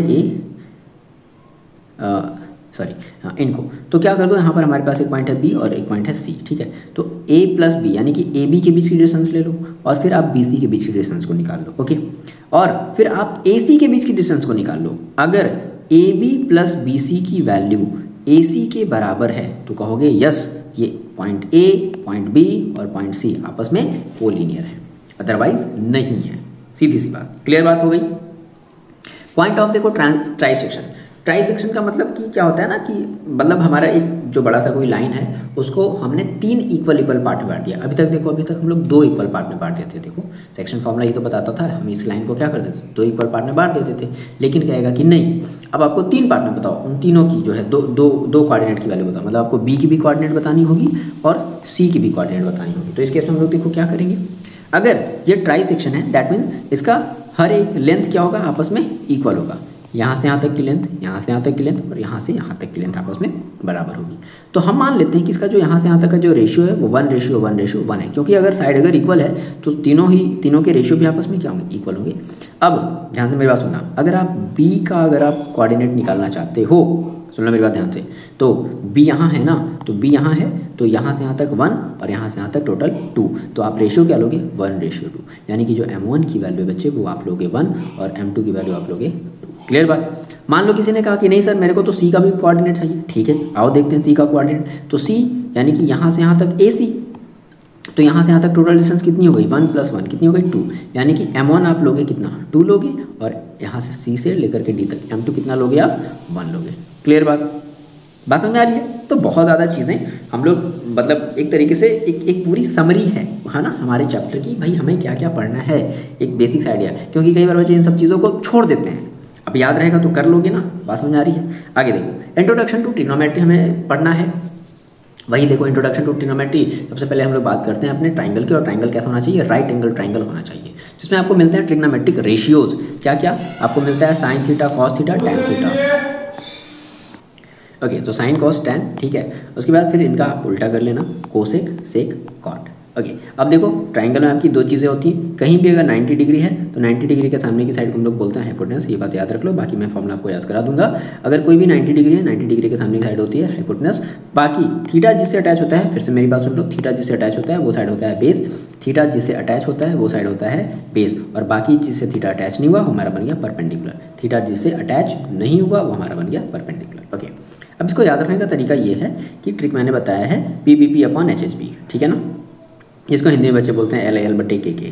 ओके तो PBP/HHB का मतलब देखो PBP अपॉन में HHB लिख दिया। अभी जो P/H है वो आपको बताता है साइन, लेकिन अगर आप कॉसेक अगर करोगे तो बोलना पड़ेगा आपको हाइपोटेनस अपॉन बेस। इस तरीके से अगर आप कॉस बोलते हो तो ये आपका बीच वाला क्या हो गया, कॉस का हो गया, मतलब cos is equal to base upon hypotenuse. और अगर आप सेक बोलते हो तो आपको बोलना पड़ेगा हाइपोटेनस अपॉन बेस, ठीक है। लास्ट वाला P/B क्या हो गया, टैन हो गया, तो मतलब परपेंडिकुलर अपॉन बेस। और अगर आप कॉट बोल रहे हो तो आपको बोलना पड़ेगा बेस अपॉन परपेंडिकुलर। क्लियर बात, ये आपका ट्रिक होता है PBP, मेरी बात ध्यान से सुनो, PBP/HHB। क्लियर, पहला वाला साइन, दूसरा वाला कॉस और तीसरा वाला टैन। क्लियर है बात, आगे बढ़ते हैं। अब देखो फिर कुछ रिलेशन होते हैं ट्रिग्नोमेट्रिक रेशियोज में, जैसे कि sine theta is equal to, मैंने आपको बताया कि साइन और कोसेक एक दूसरे भाई होते हैं, कॉस और सेक एक दूसरे के भाई हैं, और टैन और कॉट एक दूसरे के भाई हैं। इसी तरीके से अगर हम इसको इधर मल्टीप्लाई कर दें तो साइन इंटू कोसेक 1 हो जाएगा, सेक इंटू कॉस 1 हो जाएगा, कॉट इंटू टैन 1 हो जाएगा। क्लियर बात। उसके बाद एक और इंपॉर्टेंट फॉर्मूला आपको मिलता है, बहुत इंपॉर्टेंट, प्रूविंग में बहुत ज़्यादा ये यूज़ होता है, बहुत ज़्यादा यूज़ होता है। कैसे रिलेशन है, साइन स्क्वायर थीटा का कॉस स्क्वायर थीटा के साथ रिलेशन है 1, sec square theta minus tan square theta is equal to 1, cosec square theta minus cot square theta is equal to 1। अगर ये याद रख लिया तो इससे आपको फिर 2 फॉर्मूले और निकल सकते हैं। क्लियर, लेकिन ये आपको पहले याद रखना पड़ेगा। आगे बढ़ते हैं, वैल्यूज ऑफ ट्रिग्नोमेट्रिक रेशियो। चलो एक काम करना, ध्यान से मेरी बात सुन लो, वीडियो को तुरंत ही पॉज करो, स्क्रीन ऑफ करो, और ये जितनी वैल्यू है ना आप एक बार अपनी कॉपी पर लिख करके देखो कि क्या आपको सारी वैल्यू याद हैं। ये करना है आपको, अगर याद है तो बहुत अच्छी बात है, नहीं है तो फिर याद करने की जरूरत है। देखो साइन 0, 0, 1/2 ये सब सारे बच्चे जानते हैं, ठीक है ना। मैंने एक तरीका बताया है बच्चों को कि साइन इंक्रीजिंग फंक्शन है, ठीक है। साइन कैसी फंक्शन है बच्चे, इंक्रीजिंग फंक्शन है, यानी कि देखो जब आप 0 से जा रहे हो ना, 0, 30, 45, 60, 90, तो वैल्यू देखो इंक्रीज हो रही है, हम कहाँ तक पहुँच गए, 1 तक पहुँच गए। लेकिन कॉस डिक्रीजिंग फंक्शन है, याद रख लेना कॉस कैसी है, अब कभी कंफ्यूजन नहीं होगा। कॉस तो किसी ने कहा सर साइन 0 बराबर 0 और किसी ने कहा सर साइन 90 बराबर 1, क्योंकि साइन हमारा इंक्रीजिंग फंक्शन है। किसी ने कहा सर कॉस 0 बराबर 1 और कॉस 90 बराबर 0, क्यों? क्योंकि कॉस हमारा डिक्रीजिंग फंक्शन है, उसमें वैल्यू क्या हो रही है, देखो डिक्रीज हो रही है कि नहीं हो रही, बात समझ आ रही कि नहीं आ रही है, ठीक है। ओके, tan में tan 0 0, tan 30 1/√3, tan 45 का हो जाता है ये 1 और tan 60 आपका √3 और tan 90 इनफाइनाइट, पहली बार इनफाइनाइट आया। बाकी के लिए क्या कर देना है सबका, ये मत याद रखना, ये इसको कोई नहीं याद करता, मेरी बात ध्यान से सुन लो, बस हम ये 3 याद करते हैं, इधर के ऊपर के 3 याद करते हैं। और कोसेक के लिए साइन का उल्टा करोगे, सेक के लिए कॉस का उल्टा करोगे, कॉट के लिए टैन का उल्टा करोगे। अच्छा एक बात और, सर अगर हमारे पास साइन 0 है, अगर हम कोसेक 0 करें तो देखो हमें 1/0 करना पड़ेगा। और याद रखना कभी भी 1/0 की वैल्यू होती है, कभी भी अगर अपॉन में अगर 0 आ गया तो उसकी वैल्यू होती है इनफाइनाइट, मतलब अनडिफाइंड, मतलब वो नॉट डिफाइंड, हमारा डिफाइंड नहीं है। लेकिन 0/1 है तो उसकी वैल्यू आप 1 रख सकते हो, 0/1 की वैल्यू क्या रख सकते हो, 1 रख सकते हो। क्लियर? उसके बाद कुछ और भी इंपॉर्टेंट फॉर्मूले हमारे इस चैप्टर में यूज़ होते हैं, प्लीज़ रिमेंबर दिस, बहुत इंपॉर्टेंट है। ओके, ध्यान रखना ये फॉर्मूले लगते हैं आपको चैप्टर को सॉल्व करने में। आगे सर्कल की तरफ हम लोग मूव करते हैं, हमारा चैप्टर नंबर 10। अच्छा एक मिनट और, आपका हो गया सर, आपका सर चैप्टर नंबर ये 9 कहाँ गया? देखो क्या है ना, 9 आपका है वो सम एप्लीकेशन ऑफ ट्रिग्नोमेट्री, उसमें बहुत ज़्यादा कोई कॉन्सेप्ट नहीं है, उसमें बस यही वाला कॉन्सेप्ट यूज़ हुआ है। कौन सा वाला? ये वाला कॉन्सेप्ट यूज़ हुआ है। हाँ, उसमें एक होता है एंगल ऑफ एलिवेशन, नीचे से ऊपर की तरफ देख रहे हो तो एंगल ऑफ एलिवेशन, ऊपर से नीचे की तरफ देख रहे हो तो एंगल ऑफ डिप्रेशन, सीधी सी बात है, ठीक है। Moving on, next chapter circles. Circle में देखो बहुत सारी चीज़ें हैं, प्लीज़ ध्यान से समझो। सर्कल में ये सब आपके हैं, पहले सर्कल है हमारा जो देखो PR है, इसको हम लोग बोलते हैं टेंजेंट। CB है, CB हमारा डायमीटर कहलाता है। OA हमारा रेडियस कहलाता है, OB को भी हम लोग रेडियस बोल सकते हैं। CD को हम लोग कॉर्ड बोलते हैं, और CB भी हमारी कॉर्ड है, लेकिन सबसे बड़ी कॉर्ड है, और सबसे बड़ी कॉर्ड सर्कल की जो सबसे बड़ी कॉर्ड होती है वही कहलाती है diameter. Please number this. Okay, second क्या होता है? एक ऐसी लाइन जो सर्कल को 2 पॉइंट पर इंटरसेक्ट करते हुए चली जाए, that is called second. Concentric circle क्या होता है? जैसे देखो एक ये सर्कल है, इसका सेंटर, इस सर्कल का सेंटर, देखो इसमें जितने भी सर्कल बने सबके सेंटर क्या है? सेम है, that is called concentric circle. Clear है बात? तब देखो इसमें बेसिकली मोटी मोटी 2 थ्योरम है, एक थ्योरम बहुत इंपॉर्टेंट है, ये वाला थ्योरम बहुत इंपॉर्टेंट है, ठीक है। पहला थ्योरम ये कहता है कि अगर हम कोई लाइन, अगर इस थ्योरम का तो बार बार हम लोग यूज़ करेंगे अपने क्वेश्चन को सॉल्व करने के लिए, अगर हम सेंटर से अगर कोई लाइन ड्रॉ करते हैं टेंजेंट पर, अच्छा टेंजेंट का ये जो पॉइंट ये जो होता है ना, जहाँ पर टेंजेंट और जहाँ पर ये जो सर्कल का एक पॉइंट आपस में जहाँ पर टच करते हैं, इसे बोलते हैं point of contact. Please remember this.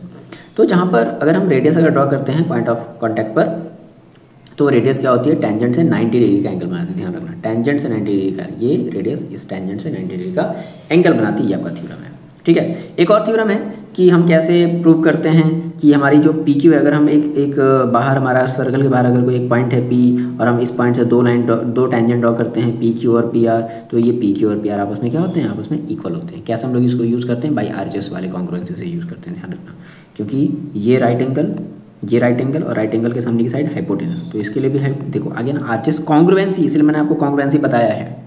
Okay, ये आपका इतना सा है इस वाले हमारे सर्कल वाले चैप्टर में। क्लियर है बात? अगला हमारा चैप्टर है एरिया रिलेटेड टू सर्कल्स।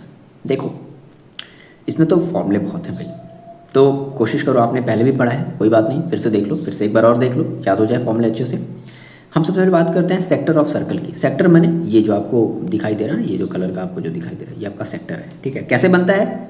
तो रेडियस और आर्क से बनता है। ये आपका है रेडियस और ये है आर्क, रेडियस और आर्क से बना सेक्टर।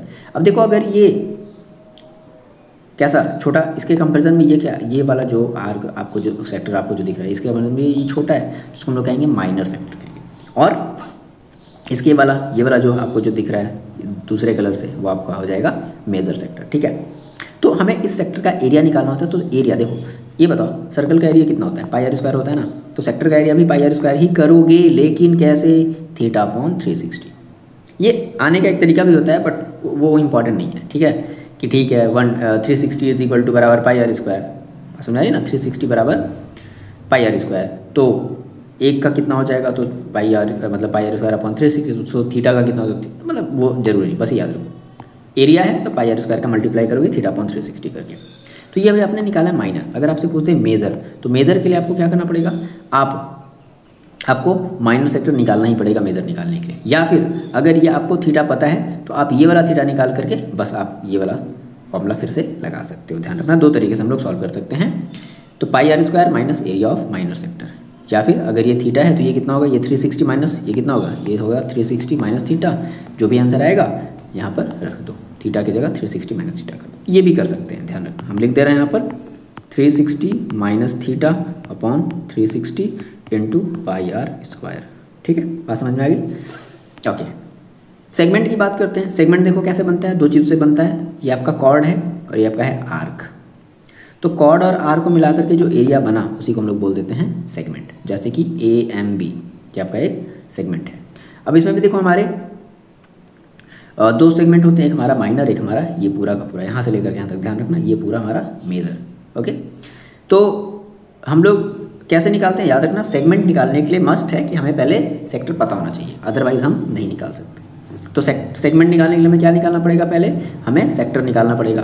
तो क्या कहेंगे, हम कहेंगे एरिया ऑफ माइनर सेक्टर। देखो ये पूरा सेक्टर है ना, ये पूरा क्या है, ये पूरा सेक्टर है और ये है आपका ये इतना सा सेगमेंट है।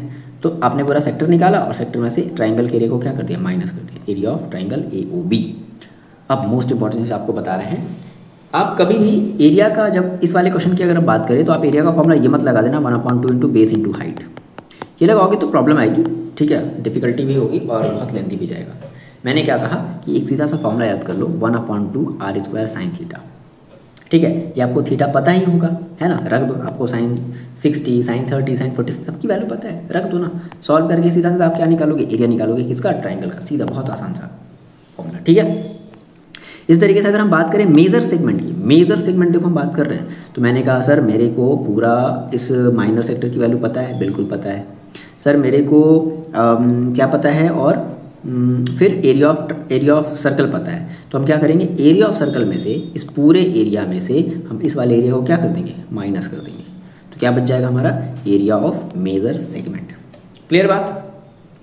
अब देखो लेंथ ऑफ आर्क, ये कई बार एग्जाम में आया और बच्चे इसको छोड़ करके आ गए या फिर फॉर्मूला गलत लगा दिया। मेरी बात सुनो, आर्क का मतलब ना बच्चे लेंथ होता है। आर्क माने क्या, एक तरीके का लेंथ। जैसे ये देखो, ये हमारी आर्क है, ये क्या है, आर्क है। जैसे यहाँ देखो APB क्या है, एक आर्क है, तो ये लेंथ है ना। अच्छा ये बताओ, अगर आप पूरे सर्कल का अगर आप पूरा लेंथ निकालना चाहते हो तो क्या बोलते हो, 2πr बोलते हो ना। तो आप उसमें बस 2πr का मल्टीप्लाई करोगे। देखो फॉर्मूला सेम दिखा कि नहीं, θ/360 इंटू 2πr। भाई लेंथ पूछा है तो 2πr रखेंगे, एरिया पूछा होता तो क्या रखते हैं, बस में आ गई। एरिया ऑफ सेक्टर पूछा होता तो क्या करते, तो ये θ/360 इंटू πr स्क्वायर। लेकिन अगर लेंथ पूछा है तो 2πr का θ/360 से मल्टीप्लाई कर देना। ठीक है, क्लियर बात होते चल रही है। उसी तरीके से अगर मेजर आर्क अगर पूछ लिया तो भाई टोटल आर्क कितना, भाई टोटल हमारा पेरीमीटर कितना होता है, जिसको हम लोग सर्कमफेरेंस बोलते हैं, 2πr बोलते हैं। तो 2πr में से हम क्या करेंगे, लेंथ ऑफ माइनर आर्क को माइनस कर देंगे। ओके, एक और इंपॉर्टेंट चीज़ है, angle made by clock hand. दो चीज़ें बात ध्यान रखना, angle made by clock hand. अगर हमारे पास आवर हैंड है तो आवर हैंड में अगर वो 12 घंटे अगर वो चलता है तो दैट मीन 360 डिग्री होता है। तो 1 आवर में कितना हो जाएगा, 360/12, दैट मीन्स 30 डिग्री। यानी कि 1 आवर में कितने डिग्री चलेगा, 30 डिग्री बनेगा। इस तरीके से अगर हम बात करें मिनट हैंड की या सेकेंड हैंड की, दोनों के लिए सेम होते हैं। तो 60 मिनट बराबर 360 डिग्री होता है ना। सो 1 मिनट बराबर 360 को 60 से डिवाइड कर देंगे, कट कर देंगे, कितना आ जाएगा, 6 डिग्री। क्लियर बात, ये ध्यान रखना। ठीक है, उसके बाद इसमें हमारा देखो, ये मान लो अगर कोई एक व्हील है और वो एक चक्कर पूरा कर ली, तो एक चक्कर पूरा करने में हम कहेंगे कि दैट मीन्स कि डिस्टेंस ट्रेवल बाई व्हील, यहाँ पे व्हील होगा, in 1 revolution is equal to 2πr। Clear, बहुत इंपॉर्टेंट। ठीक है, आगे बढ़ते हैं। हाँ जी, सरफेस एरिया एंड वॉल्यूम। इसमें तो इतने सारे फॉर्मूले हैं ना, मैंने सारे फॉर्मूले एक जगह मेंशन कर दिए। सबसे पहले देखो हम बात करते हैं क्यूब की, TSA, LSA, वॉल्यूम और ठीक है, तीन ही चीज़। तो TSA मतलब भाई क्यूब में टोटल कितना सरफेस, 6 सरफेस, तो 6a²। LSA का मतलब होता है area of 4 wall, please remember this, area of 4 wall यानी कि 4a²। वॉल्यूम कितना होता है, a क्यूब, इसकी यूनिट क्या होती है, वॉल्यूम मतलब यूनिट का क्यूब यानी कि metre cube, centimetre cube, something इस तरीके से। उसके बाद क्यूबॉइड की बात करें तो देखो क्यूबॉइड में हमारे पास 3 चीज़ें होती है, लेंथ होती है, ब्रेड्थ होती है और हाइट होती है। इसका TSA हमारा कितना हो जाता है, तो 2 into LB plus BH plus HL। मैंने इसको याद करने का तरीका भी बताया है, बोलो अगर ज़रूरत होगा तो बताना, मैं फिर से एक्सप्लेन कर दूंगा। ठीक है, LSA देखो कैसे होता है, 2 into LB into 2 into L plus B into H। Volume कितना हो जाता है LBH, ठीक है। सिलेंडर की बात करते हैं तो सिलेंडर में भी देखो हमारा क्या होता है, दो तरीके का सरफेस होता है, एक हमारा कर्व्ड सरफेस होता है, एक हमारा टोटल सरफेस होता है। तो कर्व्ड सरफेस यानी कि केवल जो मुड़ा हुआ जो सरफेस होगा हम उसकी बात करेंगे कर्व्ड सरफेस की। क्या हो जाती है कर्व्ड सरफेस हमारी, तो 2πr, ठीक है, सॉरी 2πr तो हमारा ये तो हमारा सर्कमफेरेंस हो जाता है। हम लोग जब CSA की बात करते हैं तो कहने का मतलब ये तरीका है, मतलब एक तरीके से आपको ये बताने का, ये आपका हो जाएगा, एक मिनट मैंने यहाँ पर मिस कर दिया है, CSA हमारा किसका, सिलेंडर का, ये हमारा हो जाएगा 2πRH, ठीक है, ये ध्यान रखना। चलो हम ये अभी मेंशन कर देंगे, ओके। तो सिलेंडर का CSA कितना हो जाएगा, आप यहाँ पे लिख लेना 2πRH, शायद मेरे ख्याल से मिस हो गया, 2πRH, ओके। उसके बाद TSA देखो, तो TSA का मतलब क्या, टोटल सर्फेस। अच्छा, इसमें एक बहुत इंपॉर्टेंट कॉन्सेप्ट है जो कि अभी हम लोग आगे डिस्कस करेंगे, इंपॉर्टेंट कॉन्सेप्ट अभी हम लोग आगे डिस्कस करेंगे।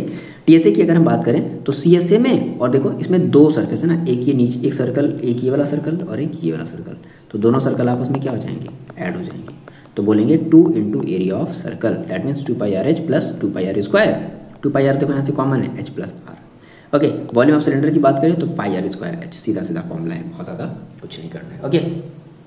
अच्छा, अभी हम लोग आगे डिस्कस करते हैं, फिलहाल हम लोग सारे पहले फॉर्मूले को मेंशन कर लेते हैं। राइट सर्कुलर कोन है, कोन का राइट सर्कुलर कोन का CSA, भाई CSA मतलब ये वाला जो आपको केवल जो कर्व सरफेस नज़र आ रहा है, यानी कि आपने एक बर्थडे कैप अपने सर पर अपने पहन लिया, तो जो आपके सर पर जो है वो पूरा का पूरा क्या है, कर्व सरफेस है ना, क्योंकि नीचे से वो हॉलो है, तो πRL, ओके।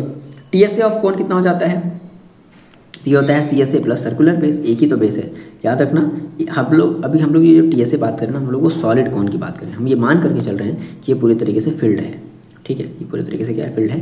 तो हम लोग कह रहे हैं कि CSA + सर्कुलर बेस यानी कि πr², बेस का एरिया, बेस हमारा कैसे शेप में, सर्कल के शेप में है, तो πRL + πr², यानी कि πr मैंने यहाँ से कॉमन ले लिया, क्या बचेगा, L+R, ठीक है।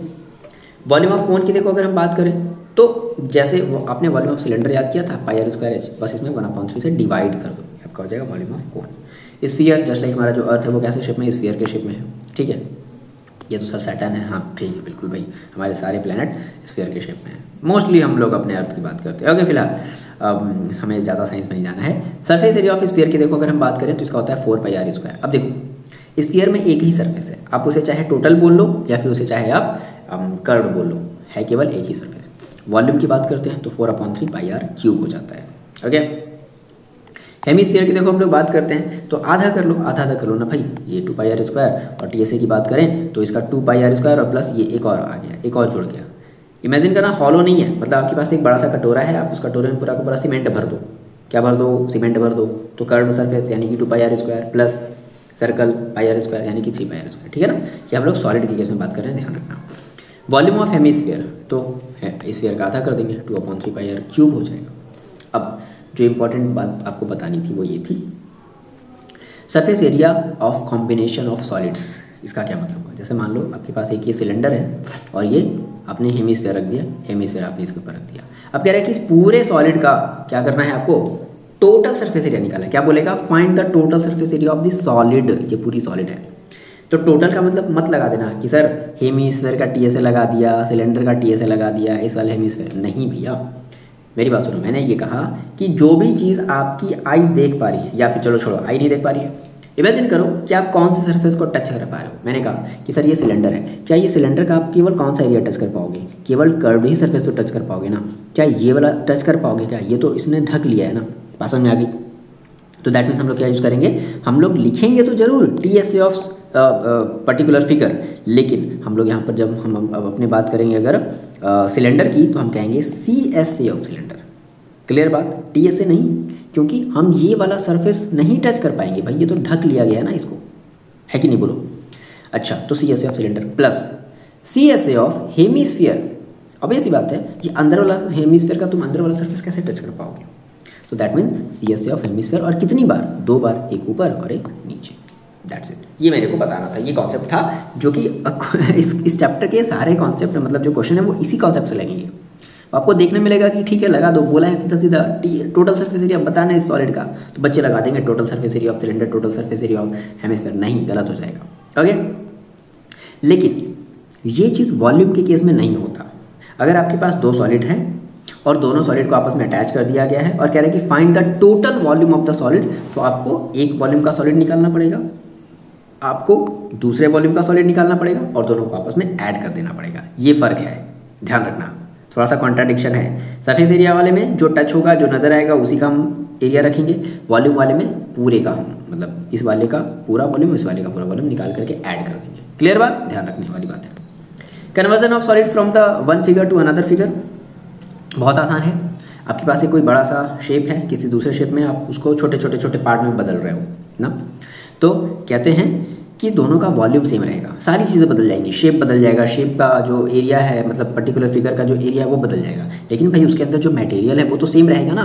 तो दैट मीन्स हम कहेंगे कि वॉल्यूम रिमेन सेम। इसका कॉन्सेप्ट यही है। तो क्या होगा, अगर कोई एक चीज़ किसी दूसरी चीज़ में बदल गई और कह रहा है कि बताओ भाई कितने बन गए, छोटी छोटी छोटी कितनी चीज़ें बन गई, तो क्या करेंगे, आपको अगर टोटल नंबर ऑफ आर्टिकल निकालना है तो बड़े वाले ऑब्जेक्ट का वॉल्यूम ऊपर रखोगे और छोटे वाला जो ऑब्जेक्ट बनाया जा रहा है उसका वॉल्यूम नीचे रखोगे और दोनों को आपस में डिवाइड कर दोगे।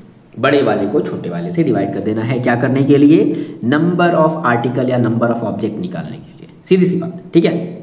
अच्छा, सेम यही चीज़ देखो हम लोग एरिया के केस में भी कर सकते हैं। किसके केस में कर सकते हैं, एरिया के केस में। मतलब अगर हमें नंबर ऑफ आर्टिकल निकालना और एरिया समथिंग ऐसा अगर कुछ दे रखा है तो जो बिग एरिया है मतलब जो बड़ा ऑब्जेक्ट है हम उसका एरिया रखेंगे और जो छोटा ऑब्जेक्ट है हम उसका एरिया रख देंगे। सीधी सी बात है, क्लियर है। यही आपके इस चैप्टर का पूरा एक निचोड़ है ना। इस वाले चैप्टर की बात बता रहे हैं, ध्यान रखना, अदरवाइज बहुत मिस्टेक करके आओगे आप लोग। तो चलो, और प्रैक्टिस भी अच्छे से भी करनी है, अभी तो समय है, प्रैक्टिस काफ़ी अच्छे से करनी है। आगे बात करते हैं हम लोग अपने चैप्टर, लास्ट चैप्टर काफ़ी इंपॉर्टेंट, मतलब इसके बाद एक और हमारा प्रोबेबिलिटी भी है, स्टैटिस्टिक्स। देखो ध्यान समझना, बहुत आराम से और ऐसा बनाया है कि आपको हर एक क्वेश्चन का ना मतलब सॉल्यूशन इसमें मिल जाए। मेरी बात को जरा समझना, मैं आपसे क्या बताना चाह रहा हूँ। तो सबसे पहले हम लोग बात करते हैं, अगर हम अपने डेटा एनालिसिस की बात करें, हमें इसमें 3 चीज़ें पढ़नी होती हैं, मीन, मीडियन और मोड। ठीक है। मीन में अगर हम मीन में बात करें तो मीन में देखो, मीन में हमारे 3 मेथड है। एक हमारा है डायरेक्ट मेथड है, ठीक है। तो डायरेक्ट मेथड की देखो अगर हम बात करें तो क्या होता है, summation sigma F I x I upon sigma F I. अब देखो मैंने आपसे कहा ना कि इसमें आपको सारी चीज़ें मतलब एग्जैक्टली अगर आपने ये अगर अच्छे से पढ़ लिया तो आपकी मीन, मोड और मीडियन के सारे क्वेश्चन आप लगा लो। देखो तो पहली बात, आपको ये टेबल दिया हुआ रहता है ना, तो इसमें से क्लास इंटरवल आपकी ये क्वेश्चन वाला टेबल है, ठीक है, बात समझ आ रही है। और जो फ्रीक्वेंसी वाला है यानी कि जिसको हम लोग number of children something, number of books वगैरह सब जो बोलते हैं, वो भी आपका क्वेश्चन टेबल है। तो आपको एक अलग से टेबल बनाना पड़ेगा। किसके लिए, मैंने आपसे हमेशा कहा है कि देखो हम सर कितने टेबल बनाएं, तो हमारा टेबल डिपेंड करता है हमारे फॉर्मूले पर। अगर आपको फॉर्मूला पता है तो आप टेबल भी बना लोगे। क्लियर। तो आपने कहा सर पहला अब हमारा क्या होगा, हमें चाहिए एफ आई इंटू एक्स आई। तो अभी हम डायरेक्टली एफ आई एक्स आई नहीं निकाल सकते ना, पहले हमें एफ आई तो पता है, हमें एक्स आई निकालना पड़ेगा। तो एक्स आई का मतलब होता है क्लास मार्क। क्लास मार्क का मतलब यूएल प्लस एल एल, मतलब upper limit plus lower limit divided by 2। तो आप सबका, आप जितने भी यहाँ पे क्लास इंटरवल होंगे सबके अपर plus lower divide by 2, upper plus lower divide by 2, upper plus lower divide by 2 करोगे, ठीक है। और एक और आपको फिर क्या चाहिए, एफ आई इंटू एक्स आई चाहिए। तो फिर एक और टेबल बनाओगे एफ आई इंटू एक्स आई का, ये। फिर सिग्मा, सिग्मा का मतलब होता है समेशन। इन सबको आप सम कर दोगे, जो भी यहाँ पर वैल्यू आएगी उस सबको आप सम कर दोगे। और अपॉन में सिग्मा एफ आई चाहिए, यानी कि जो भी आपकी एफ आई है इसको आप सम कर दिए सभी को, तो आपको मिल जाएगा सिग्मा एफ आई। ये वाली वैल्यू, ये वाली मिल गई वैल्यू, सीधा सीधा फॉर्मूला लगा दो, आंसर आ गया। मैंने क्या कहा आपसे कि आपको इस फॉर्मूले बुक में इस टाइप के क्वेश्चन को सॉल्व करने की मैंने टेक्निक बता दी है ना। और इसके लिए कितने टेबल बनेंगे मैंने ये भी बता दिया। क्लियर बात। और टेबल रटा नहीं है, मैं फिर से बोल रहा हूँ, आप फॉर्मूले को रटो, फॉर्मूले के बेसिस पर आप टेबल आराम से बना सकते हो। सर कितने टेबल बनेंगे, कितने कॉलम बनेंगे हमारे टेबल में सर, तो वो डिपेंड करता है हमारा फॉर्मूला क्या है और हमारा क्वेश्चन कितना गिवन है, ठीक है, बात समझ आ गई। दूसरा एक होता है हमारा एज्यूम मीन मेथड। तो इसमें हम लोग क्या करते हैं, हम लोग इसमें ध्यान से मेरी बात सुनना, हम लोग इसमें किसी एक क्लास मार्क को एज्यूम करते हैं। मैंने क्या कहा सर, हम इसमें नाम से ही एज्यूम, सर एज्यूम करें किसको, क्लास मार्क को एज्यूम करते हैं। एग्जाम्पल के तौर पे पहले तो आप अपना फॉर्मूला देख लो कि मीन इज इक्वल टू होता है A plus sigma F I into D I, ठीक है, इंटू मतलब F I D I upon F I. अब यहाँ पर एक नया टर्म आता है डी आई। डी आई क्या चीज़ है, तो डी आई हमारा है x I minus A. D I क्या चीज़ है, डी आई हमारा है एक्स आई माइनस ए, ठीक है। अब सर ये ए क्या चीज़ है, तो ए हमारा है एज्यूम्ड मीन, जो आपने मीन एज्यूम किया है। सर कहाँ से, कौन से टेबल से मीन को एज्यूम करते हैं, क्लास मार्क से। देखो ये आपका 2 टेबल दिया रहेगा, जिसमें आपका एक क्लास इंटरवल जो कि आपका क्वेश्चन टेबल है और फ्रीक्वेंसी टेबल यानी कि वो वाला दिया रहेगा। आपको अब फिर से एक टेबल बनाना है जिसमें आप कहोगे क्लास मार्क निकालोगे। तो सबसे पहले आप टेबल क्या बनाओगे, आपका जो ये आंसर वाला टेबल होगा। ये सब लिखना नहीं है, मैंने आपको बस बताया है। ओके, तो क्लास मार्क निकालोगे यानी कि XIF निकालोगे। फिर आगे क्या चाहिए हमें, FI इंटू DI। अब FI DI निकालने से पहले आपको पहले DI निकालना पड़ेगा ना, तो आप यहाँ पर DI निकाल दोगे। क्या होता है, DI equal to XI minus A। और XI यहीं पर आपका कहीं मान लो सपोज करते हैं कि ये हमारा A है, ये हमारा जो आपने जो XI निकाला है वही क्या है, यही A है। ठीक है, तो XI माइनस A करते चलो। FI DI यहाँ पर एक अगला टेबल बनेगा FI DI का, क्योंकि हमें FI DI का समेशन चाहिए। यहाँ पर मैंने कर दिया FI DI का समेशन। बस हमें याद आया, कुछ याद आ रहा है, सारी चीज़ें एकदम अच्छे से याद होती जा रही हैं। आगे देखो स्टेप डेविएशन मेथड। तो स्टेप डेविएशन में हमारा फॉर्मूला क्या हो जाता है, A प्लस FI UI। अब यहाँ पर क्या आ गया, UI आ गया अपॉन सिग्मा FI। अब ये A क्या है, फिर से वही एज्यूम्ड मीन है। और UI क्या है, UI है DI अपॉन H। तो सर DI क्या है, अभी तो हमने जस्ट थोड़ी देर पहले पढ़ा। DI हमने क्या पढ़ा कि हमारा जो XI माइनस A होता था, XI माइनस A को ही हम लोग क्या बोलते थे, DI बोलते थे। यानी कि अब टेबल क्या बनेगा, देखो ये दोनों टेबल आपके किसके होंगे, क्वेश्चन टेबल होंगे। पहला क्लास मार्क का बनाओगे, दूसरा DI का बनाओगे, तीसरा UI का बनाओगे। बोलो बनाओगे या नहीं बनाओगे। चौथा FI UI का बना लेना। बात समझ आ गई, ठीक है ना। ये आपका सब आंसर टेबल होगा, ठीक है, क्लियर बात। यहाँ पे ऐड कर दोगे, इन सबको क्या करोगे, ऐड कर दोगे तो FI UI is equal to something कुछ मिलेगा। यहाँ पर आपको FI पता ही है, फॉर्मूला लगा दो, मिल गया, क्लियर बात। तो देखो मैंने इतनी चीज़ों में सारी चीज़ें मैंने आपको मेंशन कर दी। जैसे आप ये सब सारी चीज़ें पढ़ोगे ना, आपको लास्ट टाइम एकदम हेल्प करेगा एग्जाम के एकदम लास्ट टाइम में, कि हाँ सर ऐसे ऐसे मेरा टेबल था, ऐसे ऐसी सारी चीज़ें माननी थी, है कि नहीं। बोलो आगे बढ़ते हैं। देखो मीडियन पे पढ़ते हैं। मीडियन वाले में देखो मज़ा आएगा आपको। मीडियन वाले में देखो क्या मज़ा आएगा। सबसे पहले मीडियन का मतलब होता है मिडिल वैल्यू, ठीक है। अब सबसे पहले आपको फॉर्मूला याद कर लेना है मीडियन का। देखो अभी कितना मजा आने वाला है, ठीक है। अब फॉर्मूले में सबके पहले मतलब पता कर लेना है। L का मतलब होता है lower limit of median class. यहाँ पे एक वर्ड बार बार आता है, मीडियन क्लास आएगा। फिर टोटल नंबर ऑफ N क्या हमारा टोटल नंबर ऑफ ऑब्जर्वेशन है।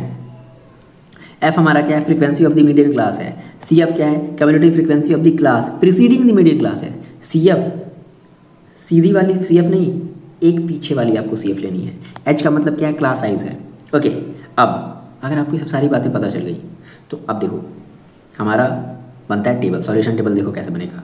तो मैंने कहा क्लास मार्क हमारा तो ये तो दिया ही होता है, हमारा क्वेश्चन टेबल होता है, ठीक है। नंबर ऑफ सेम मतलब भाई पर्टिकुलर कोई चीज़, यानी ये भी आपका क्वेश्चन टेबल है। यानी कि इसमें आपको केवल और केवल एक ही टेबल बनाना है जिसे आप लोग बोलते हो CF बोलते हो ना, क्या बोलते हो, CF बोलते हैं। हाँ बाई चांस कभी कभी हमारा जैसे क्या हो गया, यहाँ पर हमारा जो क्लास मार्क है, सॉरी जो हमारा क्लास इंटरवल है वो कॉन्टिन्यूस नहीं दिया, वो डिसकॉन्टिन्यूस दिया। तो इसके लिए मैंने तरीका बताया, क्या बताया है कि अगर डिसकॉन्टिन्यूस है तो अपर लिमिट में 0.5 ऐड कर देना, और अगर डिसकॉन्टिन्यूस है तो अपर लिमिट में 0.5 ऐड कर देना और लोअर लिमिट में 0.5 सब्ट्रैक्ट कर देना।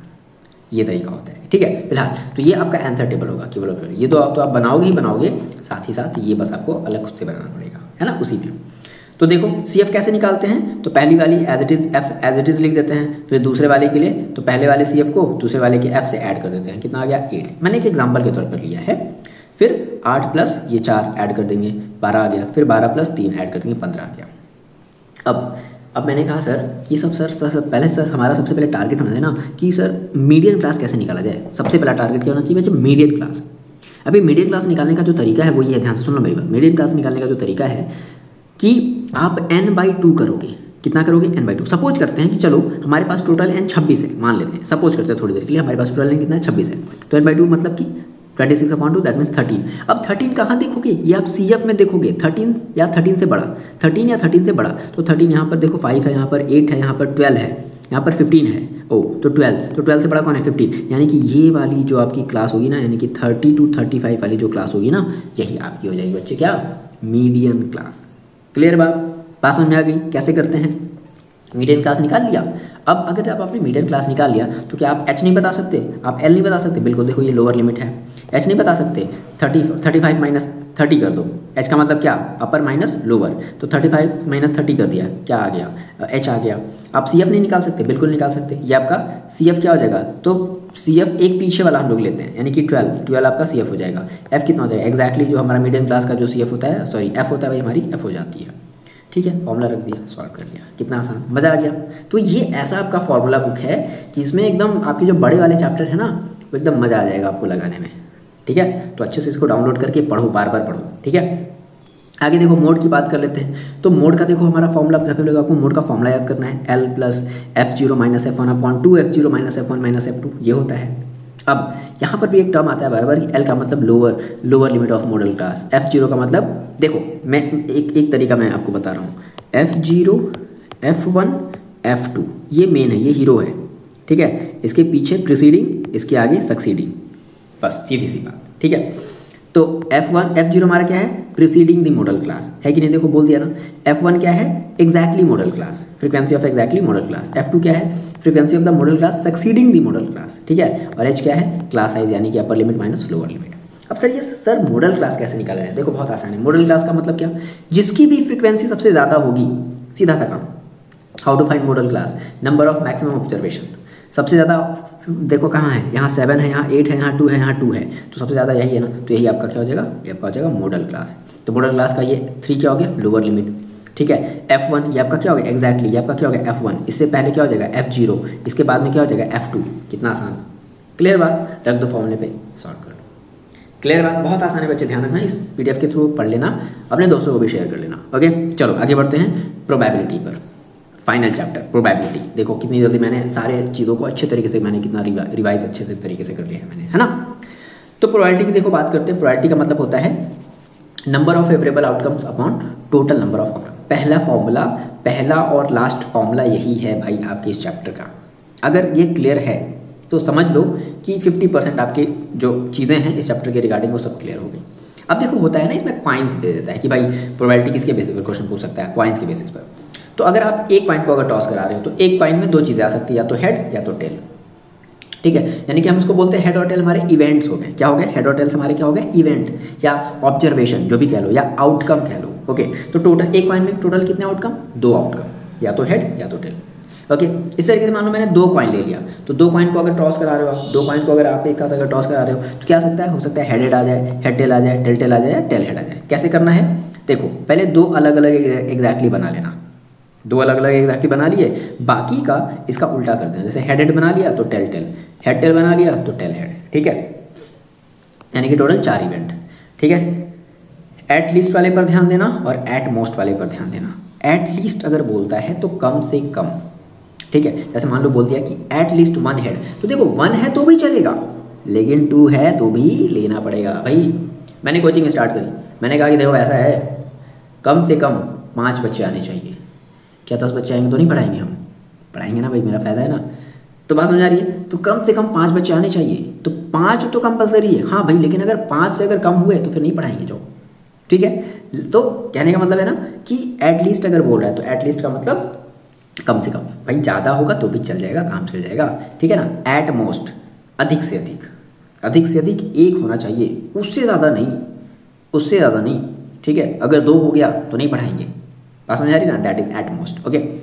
बात समझ आ गई। तो अगर बोलता है कि एटलीस्ट 1 हेड, तो देखो कौन कौन सा हेड हो सकता है, H H, H T, T H, भाई जो कि एटलीस्ट 1, इसमें भी 1, इसमें भी 1 और इसमें 2 है, तो क्या हम 2, भाई 1 से ज़्यादा बच्चे हो गए तो क्या नहीं पढ़ाएंगे। लेकिन अगर मैंने कहा कि भाई एट मोस्ट 1 बच्चा होना चाहिए बस, ठीक है, तो थोड़ा सा ये अजीब है, नहीं कोई बच्चा होगा फिर भी हम कोचिंग पढ़ाएंगे, थोड़ा सा अजीब लग रहा है। तो इसलिए मेरी बात ध्यान रखना, एट मोस्ट 1 हेड। तो अगर 1 हेड अगर बोला है जिसमें हेड नहीं है, प्लीज़ रिमेंबर दिस, इसलिए मैंने कहा कि थोड़ा सा ये अजीब लग रहा है। मैंने कहा कि अगर कम से कम अधिक से अधिक 1 बच्चा होना चाहिए, 2 बच्चा हुआ नहीं पढ़ाएंगे, 3 बच्चे नहीं पढ़ाएंगे, 0 बच्चे हैं तो भी पढ़ाएंगे। किसको पढ़ाएंगे, ऑनलाइन पढ़ाएंगे ठीक है। तो दैट मीन्स क्या हो गया, एट मोस्ट हो गया, हो गया, ध्यान रखना। नहीं है अगर कोई भी हेड तो भी उसको लेना पड़ेगा, जैसे टेल टेल है तो भी ले लेंगे, क्लियर, ओके, ध्यान रखना। तो इसके लिए क्या कंडीशन होता है, देखो हम लोग 2 की पावर 2 ले लेते हैं, ठीक है ना। अब इस तरीके से अगर आपके पास 3 कॉइन है तो 3 कॉइन की कंडीशन क्या होती है, 2 की पावर 3, यानी कि टोटल 8, यानी कि 4 अलग अलग बना लो और फिर 4 के लिए इसका एग्जैक्टली उल्टा कर दो। इसका देखो ये इसका उल्टा है, ये जो है वो इसका उल्टा है, ये जो है वो इसका उल्टा है कि नहीं, बात समझ गई। डाइस की बात करते हैं, अगर एक ही डाइस है, ए डाइस, तो 6 कंडीशन, टोटल आउटकम कितने, 6, 1 2 3 4 5 डाइस आप लोग खेलो। लेकिन अगर 2 डाइस को अगर टॉस किए जा रहे हैं, भाई 2 डाइस ऐसे फेंक लो, ठीक है, तो क्या उसके लिए टोटल 36, कैसे, 6 की पावर 2, कैसे, बहुत आसान सा तरीका। सबके पहले में देखो ये पहली तो पहले वाले में 1 1 1 1 1 1 फिक्स कर लिया, अब बदल दो 1 1 1 2 1 3 1 4 1 5, क्लियर बात, पैटर्न बन गया। देखो दूसरे वाले में दूसरे वाले में 2 फिक्स कर दो, 2 1 2 2 2 3 2 4, कितना आसान है, 2 6, बात समझ आ गई। तीसरे वाले में 3 फिक्स कर दो, चौथे वाले में 4 फिक्स कर दो, पाँचवें वाले में 5 फिक्स कर दो, बात समझ में आ गई ना। छठे वाले में 6 फिक्स कर दो, कितना आसान है, हो गया, क्लियर बात, ठीक है। अब देखो एक बार आपका आता है डेक ऑफ कार्ड यानी कि ताश के पत्ते। तो याद रखना मेरी बात, टोटल ताश के 52 पत्ते होते हैं। कितने पत्ते होते हैं बच्चे, 52 पत्ते, जिसमें से रेड शूट, जो रेड कलर का जो ताश पत्ता है, रेड शूट जो होता है वो 26 होता है, और ब्लैक के भी कितने होते हैं, टोटल 26 होते हैं। इसमें से अब 26 में से 2 फिर बांट दो, ठीक है, रेड कलर का, तो रेड कलर में फिर से 2 आ जाते हैं, हार्ट और डायमंड, हार्ट एंड डायमंड, ठीक है। हार्ट मेरे को नहीं बनाने आता, तो देखो इस तरीके से हार्ट बना है, हार्ट एंड डायमंड, ठीक है। डायमंड देखो बड़ा अच्छा बन गया। तो हार्ट के भी आपके टोटल 13 पत्ते और डायमंड के भी आपके टोटल 13 पत्ते। अब इसी तरीके से ब्लैक में भी 2 आपके आ जाते हैं, 2 सब डिवाइडेड हो जाते हैं, स्पेड और क्लब।